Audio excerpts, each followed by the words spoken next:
আলাইকুম। আমরা এখন এসে উপস্থিত হলাম মোচ্ছা বাগান বাড়ি। এখানে এক ছেলে, তার নাম হচ্ছে মোহাম্মদ জুয়েল। জুয়েলের উপর অমানবিক আচরণ করা হয়েছে, ওদের টর্চারিং করা হয়েছে, ইভেনলি ওরে নিয়ে আটকে প্রচুর পরিমাণ মারধর করা হয়েছে। আজকে আমরা দেখবো মুচ্ছা বাগান বাড়ি জুয়েলের উপর কি ব্যাপার অত্যাচার করা হয়েছে, কি রকম ধরনের অত্যাচার করা হয়েছে, আমরা তার মুখে থেকে শুনবো। প্লিজ দর্শক আমাদের সাথে পাশে থাকুন। আসসালামু আলাইকুম। ওয়ালাইকুম আসসালাম। ভালো আছো? আলহামদুলিল্লাহ। বিষয়টা হচ্ছে তোমার সাথে কি ঘটনা ঘটছে? আমার মনে ঘাটে কি ঘটনা ঘটছে তোমার সাথে? আমরা আগে কিছুদিন আগে ঘাটে ডিউটি করতাম। তো ঘাটে ওরা ঈদের পরে কোরবানি ঈদের পরে ওরা ঘাটে আসছিল। তো আমাদের ঘাটে মনে করেন মোটর সাইকেল প্রতি 10 টাকা করে ইজারা ছিল। তো মনে করেন মোটর সাইকেলের থেকে ওরা 3টা মোটর সাইকেল আসছিল, আইসা বলছে যে আমরা এলাকার। তো আমরা জিজ্ঞাসা করছি যে কোন এলাকার, বলছে কদমতলী।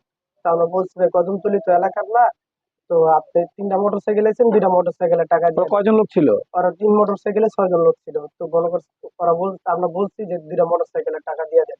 তো ওরা টাকা দেয়নি, এটা বুঝছেন। ওরা বলতেছে যে আমরা এলাকার কোনো টাকা পয়সা দিব না। তো ওর মোটর সাইকেলের সামনে আমি দাঁড়ানো ছিলাম। ওরা মনে করবেন ওরা মোটর সাইকেল একটু পর পর গিয়ার দিয়ে মনে করবেন আমার পায়ের সামনে লয়ে যেত। এক পর্যায়ে দিয়ে আর মোটর সাইকেলটা ধাক্কা দিচ্ছে, আমার পায়ের উপরে দিয়ে উঠে যাচ্ছে। ধাক্কা দেওয়ার পরে মনে করবেন ওরা নাইমা আমার কলার ধরছে। কলার ধরার পরে মনে করবেন আমাদের ওখানে একজন ইনচার্জ আসছিল আর কি, যে দায়িত্ব নাম কি? ছিল। ইনচার্জের নাম কি?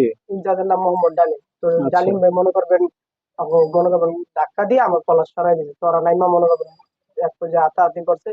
তো মনে করবেন ওর সাথে হাতাহাতি হয়েছে। হাতাহাতি হওয়ার পরে মনে করবেন শেষ পর্যন্ত ওরা মনে করবেন আঙ্গ এলাকার এক ভাই বেড়াদার আসছিল। তখন ফোন দানছে পরে আঙ্গ এলাকার মুরব্বীর আয়া পরে মনে করবেন মিলাই দিছে, থাবত দিয়া বাপ টাপ চাকা গুলো মিলাই দিছে। মিলাই দেওয়ার পরে মনে করবেন এই ঘটনা শেষ, এই গানের ঘটনা এখানে শেষ। তো মিলাই এটা দেওয়ার পরে কতদিন আগে ঘটনা ছিল? ম্যাক্সিমাম কতদিন আগে ঘটনা ঘটছে? এই ঘটনা হয়েছিল কি আপনার কুরবানি ঈদের 1 সপ্তাহ পরে। আগের বার কুরবানি ঈদের 1 সপ্তাহ পর, প্রায় 8 মাস হয়ে গেছে এটা। এই 8 মাস আগে এই ঘটনা ঘটছে। আর ওই টাইমে আমার একটা ছবি তুলে রাখছিল, ছবি তুলে রেখে যেমন চিন্তা রাখছে। আজকে মনে করবেন প্রায় 8 মাস পরে আমার গুলিস্তান থেকে ওরা ফলো করছে। ফলো করার পরে মনে করবেন কদমতলি পর্যন্ত ফলো করতে করতে আসছে। পরে কদমতলি আসার পরে ওরা মনে করবেন আমার এক লগে 10-15 জন মিলা, আমি যেরকম গাড়ি থেকে নামছি যাত্রী রাখতে, ওরা মনে করেন 10-15 জন মিলা আমার মনে করবেন এক লোক দিয়ে গেছে কোথাও গেলে ধরে। আনুমানিক তখন সময় কত ছিল? ওইটা 8:30 বাজছে আনুমানিক। 8:30 বাজে আমার মনে করবেন ওরা ধরে উঠে গেছে। তোমাকে কোথায় নিয়ে গেল এটা? এটা নিয়ে গেছিল লোক আপনার এই কদমতলির ভিতরে একটা ছোট মাঠ আছে আর কি, ঘিরে জ্বালা মাঠ। তো ওখানে নিয়ে গেছে ওরা, নিয়ে মনে করবেন আনুমানিক ওইখানে কয়জন ছিল? ওখানে মনে করবেন ঘিরে আনুমানিক 40 জনের মতো ছিল। কিন্তু ওরা 40 জন লোক ছিল? 40 জন লোক ছিল, পোলাপাইন আর বয়স্ক মিলা 40 জন লোক ছিল। আচ্ছা, তো বয়স্ক লোকে যারা ওইখানে ছিল তারা কি তোমাকে প্রোটেক্ট করে নাই? যখন নাকি ঘটনা ঘটতেছিল তারা তোমাকে কোনোভাবে সেভ করেনি তারা? না না, আমার যে লগে যে টাকা পয়সা যা ছিল সব ওই বয়স্ক লোকে নিয়ে গেছে। আনুমানিক সেখানে কত টাকা ছিল? আনুমানিক সেখানে 3,000 টাকার মতো ছিল। আর আমার লগে যে জিনিসপত্র আসলো সব নিয়ে গেছে। জিনিসপত্র বলতে কি কি জিনিস ছিল তোমার সাথে? আমার সাথে মনে করবেন একটা ডিভাইস আসলো, ইয়ে কারাগার, ওটা নিচে। আর ওর লগে মনে করবেন কিছু টাকা মানে আসলো। গাড়ির যে বাসের মধ্যে সচরাচর যে একটা মেশিন থাকে যেটা দিয়ে টিকিট গুলো বের হয়, হ্যাঁ হ্যাঁ হ্যাঁ ভাড়া কাটার, সে ভাড়া কাটার জন্য সেই মেশিনটা নিয়ে গেছে তোমার হ্যাঁ কাছ হ্যাঁ থেকে। আনুমানিক মেশিনটার দাম কত টাকা হতে পারে? মেশিনটার দাম 40,000 টাকা। 40,000 টাকা। হ্যাঁ হ্যাঁ আচ্ছা, তো বিষয় হচ্ছে তোমার কোম্পানি থেকে এই যে বিষয়টা তোমার সাথে যে ঘটনা ঘটছে, তোমার কোম্পানিকে তুমি এই বিষয়টা জানাইছো? হ্যাঁ, আমি কোম্পানিকে মনে করবেন পরের দিনকে জানাইছি। ওদিনকে আমি জানাইতে পারিনি, অনেক রাত হয়ে গেছিল। তো পরের দিনকে আমি কোম্পানিকে সবকিছু খুলে বলছি, জানাইছি। আচ্ছা, কোম্পানিকে বলার পর তোমার কোম্পানির যে অধিকর্তা সে তোমাকে কিছু বলে নাই? বলছে যে তুই রেস্ট নে, তুই সুস্থ হইলে আইসা আমাদের সাথে দেখা করিস, পরে আমরা ওদেরকে বলবো না। আমার অবস্থা খারাপ দেখে তারা মনে করবেন বলছে যে তুই বাসায় রেস্ট, আমার দেখতে আসবে। ওই যে একটু আগে কল দিছিল, বলছে দেখতে আসবে। মানে কন্ট্রাক্টর বলছে দেখতে আসবে আমার একটু পরে। আচ্ছা, ওইখানে নেওয়ার পর তোমাকে কি কি ধরনের টর্চারিং করছে আমাকে একটু বলো তো খুলে, কি কি ধরনের টর্চারিং করছে তোমাকে? আমার ওখানে নিয়ে ইলেকট্রিক শর্ট দিছে, পরে গিয়ার দিয়া মনে করেন মাথা মারে 4-5টা পাত দিছে, এক জায়গাটা পাঁচ 4-5 জায়গাটা ফিল্ডার দিছে। পরে মনে করবেন এই আলুর ভিতরে মনে করবেন দেখো তো, আরো দেখো তো, আমাদের একটু দেখো, দেখো দেখো দেখি, এই দেখো যে কোথায়। এই জায়গার ভিতরে মনে করবেন টাইনা সিল্লা লাইছে। পরে এই যে এই জায়গার ভিতরে বাইরে আইছে আলুর ভিতরে, এই জায়গার ভিতরে বাইরে আইছে, আমি এখন আসতে পারি না। আরো একটু বের করো তো, বের করে এই দেখো যে একটু। এই হ্যাঁ, জায়গার আচ্ছা। ভিতরে বাইরে আইছে, এই জায়গার ভিতরে মনে করবেন বাইরে আইছে, এই জায়গা সিল্লা লাইছে টাইনা আর টাইনা কোথায় কোথায় আঘাত করছে তোমার, দেখো তো একটু। আমার পিঠে মনে খুলে করবেন ছাটা খুলে দেখি তো, আমরা একটু দেখি। পিঠের নিচে এদিকে একটা পাত দিছে। ঘুরে উঠে দাঁড়ান। এটা হচ্ছে পাড়ের দাগ না? এটা পাড় দিছে তোমাকে। হ্যাঁ, কি দিয়ে পাড় দিছে এটা? সুইচ গিয়ার দিয়ে পাড় দিছে। মাথায় একটা আছে তার। খুলতে হবে না, খুলতে হবে না, খুলতে হবে না, শার্ট খুলতে হবে না। ওকে, আচ্ছা ঠিক আছে, বসো, লাগাও, এখানে লাগাও। তারপর বিষয়টা হচ্ছে তোমার যখন নাকি তোমাকে এইভাবে মারধর করা হলো, তখন আনুমানিক কখন তোমাকে ছাড়ছে ওরা?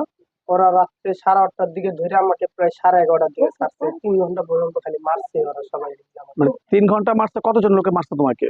40 জন লোকে মিলে খালি আমার 3 ঘন্টা পর্যন্ত মারছে। প্রায় আচ্ছা, 40 জন লোক হবে ওখানে। তার মধ্যে কেউ কিন্তু ওদেরকে বাধা দেয় নাই যে তোমার যখন মারতে ছিল, মারার পর কেউ কি এসে বলে না যে ওরা আর মারিস না বা ওকে ছেড়ে দে, এরকম ধরনের কেউ কিছু বলছে? এরকম ধরনের কেউ কিচ্ছু বলে নাই। খালি একটা লোকে আমাকে বাঁচাইছিল, এছাড়া আর কেউ আমাকে ধরে নাই। এই 40 জনের সবাই মনে করেন ধরে মারছে। আরেকজনে মারে আর কয় কি যে পানি খাওয়া তাই মারতে পারবি আরো বেশি, তাহলে আর মারতে পারবি না। আমার অবস্থা খারাপ, বমি করে দিব এই টাইমে বলতেছে, কয় কি আরেকজনে যে এত পানি খাওয়াইস না খাওয়া, মাইরা দিবি।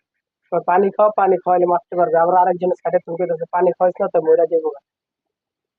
ও আচ্ছা, মানে ওরা মারার পর বলতেছিল যে পানি খাওয়ালে মরে যাবে। আর তো তোমার কি মনে হচ্ছে যে এটা কি কিশোর গ্যাংয়ের কাজ হতে পারে? হ্যাঁ, এটা কিশোর গ্যাং এরই কাজ, কারণ এক লোকে 40-50 জন পোলাপাইন, ওগুলোকে সুইচ গিয়ার আছে, ইলেকট্রিক শর্ট আছে। আনুমানিক ওদের বয়স কিরকম হতে পারে, যারা তোমাকে মারধর করছে? এই 20-18 এরকম, 18+, 20-20 বেশি হইব না, সবার 18-20 এরকম বয়স হবে। 18-20 এরকম হবে? হ্যাঁ, সবার এরকম বয়স হবে। আচ্ছা, তো এখন বিষয়টা হচ্ছে তুমি কি করতে চাচ্ছ, তুমি কি চাচ্ছ বলো তো? তুমি কি আইনে কোনো সহায়তা নিচ্ছিলা? আমি কিভাবে আইনের সহায়তা নিবো? আমি তো ডিউটি করি একটা বাসে। যদি আমি মনে করবেন কোন রকম ওর সাথে ঝামেলা করতাম, যদি আবার ফিরে আমাকে ধরে আবার মারে, সেই জন্য ওই ভয়ে আমি আর কি ওদের সাথে কোনো করি নাই। এখন আমি আইনের সহায়তা নিতে যাচ্ছি। এখন তুমি আইনে সহায়তা নিতে চাচ্ছ, ধন্যবাদ তোমাকে। তো আন্টি, আসসালামু আলাইকুম। আন্টি ভালো আছেন? হ্যাঁ, বিষয় হচ্ছে আপনার ছেলেকে যেভাবে মারধর করছে সেই বিষয়ে আপনি কিছু বলেন। মানে যখন মারধর করছে তখন আপনারা কি করলেন? আমরা কি করলাম, আমাকে একটা বাইক নিয়ে আসলো, তারা জানাইলাম বাসা ছিল, তারা জানাইছে। খারাপ আচ্ছা, কইছে, ভাইগনা ছিল তাকে জানাইছেন, বিষয় হচ্ছে আপনার ভাইগনা কি বললো? কইছে আমরা দেখতে আসি, রহমানটা ফোন দেন। আচ্ছা, রহমান। রহমানটা ফোন দিয়া আমরা বাইক না, আবার রহমান আমাকে বাইক না, রহমানটা আমরা মানি, রহমান আসুক, এসে এটা ব্যবস্থা আমরা কি করি না। আচ্ছা, রহমান ভাই বলছে যে এটা উনি আসলে ওই পদক্ষেপ নিবে। হ্যাঁ, রহমানের আচ্ছা, তো মানা। ওরে আপনারা কোন অবস্থা পাইছেন যখন ওই বাসায় আসলো, তখন কোন অবস্থা পাইছেন ওরে? অবস্থা খারাপ, মানে ওর অবস্থা কি একেবারে ক্রিটিক্যাল অবস্থা ছিল? ক্রিটিক্যাল অবস্থা। রাত্রে মনে করি অবস্থাতে খেতে, আমি এই যে পাশের বাড়ি যে আমার নন আসছে ভাই, ছেলেরা ডাক আনছি, আমার ভাই বাসার ছেলেকে ডাক আনছি, এনে ওই যে প্যান্ডার সিটাই করে আলেছে, রক্ত মক্ত প্যান্ডার সিরা লেছে। একটা প্যান্টা দেখি তো, আমরা একটু প্যান্টা নেন তো, একটু একজন নেন তো, দেখা আমাদের দেখান দুটো প্যান্টা দেখে তো আমরা কিরকম। দেখে মনে করো রাত্রি তোর নেন, সারা রাত জাগবা করতারি নাই। সকালে মনে করো আমি আমার বাগনার কাছে ফোন দিছি, দেখে আমার হাতে দুপুরে দেন। বাগনার কাছে ফোন দিছি, বাগনা ফোন পাইয়া। প্রিয় দর্শক, আপনারা দেখতে পারতেছেন যে গরিব এক মার সন্তান, তাকে খুব অমানবিক ভাবে টর্চারিং করে ওর পেন টেন সব ছিঁড়ে ফেলছে, শরীরে বিভিন্ন ভাবে আঘাত করে রক্তাক্ত করছে। অবশ্যই আমরা দেখতে পারতেছি যে এই প্যানের অবস্থাটা খুব খারাপ। তো একটা মার আত্মনাদ আমরা শুনতেছি, যাবো ওনার মার দিকে একটু শুনি আমরা। হ্যাঁ আন্টি বলেন, তারপর কি হলো? তারপর আমার বাগনার আমি ফোন দিলাম দুপুরে, পাইনি। এরপরে আমার বাগনি গেছে ডাক্তার, আমার বাগনির বাসায় আমি ফোন দিছি যে আমার রহমানের জানে যে জেলের অবস্থা করছে, জেলের অবস্থা খারাপ। সেই যে রহমানের কাছে আমার এই বাগনি ফোন দিছে, যে আমার বাগনি আবার আমার কাছে ফোন দিছে। তারপরে আমি আইতেছি আচ্ছা, সকালে। এখন আপনি সরকারের ওর ব্যাপারে সরকারের কাছে কোনো আবেদন আছে আপনার? হ্যাঁ, আছে। হ্যাঁ, কি আবেদন বলেন? তো আমার সন্তান বর্তমান যারা, হ্যাঁ যারা আমার ক্ষমতায় আছে, সন্তান যা করছে এবার কারো সন্তানের লগে যদি করো না, আপনার কাছে আমি রায় বিচার চাই। স্থায়ী যে প্রশাসক তাদের প্রতি আমরা নজরদারি করে বলবো যে স্থায়ী প্রশাসক যারা আছেন তারা অবশ্যই ব্যাপারটাকে নজরদারি করবেন। এই বলে আমি আজকে এখানে শেষ করতেছি। ভালো থাকুন, সুস্থ থাকুন, চোখ রাখুন।